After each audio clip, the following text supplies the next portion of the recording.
Death and life are in the power of the tongue. జీవ జీవ మరణములు నాలుక వశమై ఉన్నవి. నీ యొక్క అనారోగ్య వశము లేవు. Sickness cannot kill you. అనారోగ్యం నిన్ను చంపలేదు until you permit it with the words you speak. నీవు పలికేటువంటి మాటల ద్వారా అనుమతిస్తే, నీ మాటల ద్వారా నువ్వు అనుమతిస్తే తప్ప అనారోగ్యము నిన్ను చంపలేదు. అది ఏ రకమైన అనారోగ్యమైన, మందు దానికి ఉన్నా లేకపోయినా, కొన్ని రకాలైన జబ్బులు ఉన్నాయి. ఇప్పుడు వాడికి మందులు లేవు, వాటిని కూడా జయించగలము. హల్లెలూయా. హల్లెలూయా.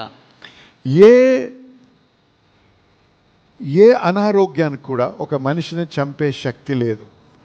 సాధారణంగా అటువంటి జబ్బు వచ్చినప్పుడు, లేకపోతే అనారోగ్యం వచ్చినప్పుడు మనం సాధారణంగా ఏం చేస్తాం? డాక్టర్లు చెప్పిన మాటనే పలుకుతానే ఉంటాం, దాన్నే మాట్లాడతాం అంటూ మన మనసులో చూసే చిత్రము ఎటువంటిదంటే మరణముకి సంబంధించింది. కాబట్టి ఎప్పుడో మనం ఏమవుతుంది, ఇక్కడ సాతాను ఒత్తిడేస్తూ ఉంటాడు. దేని మీద? మన నాలుక మీద.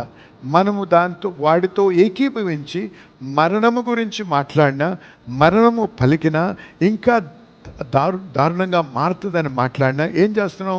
సాతానికి మనం పర్మిషన్ ఇస్తున్నాం, అనుమతిస్తున్నాం.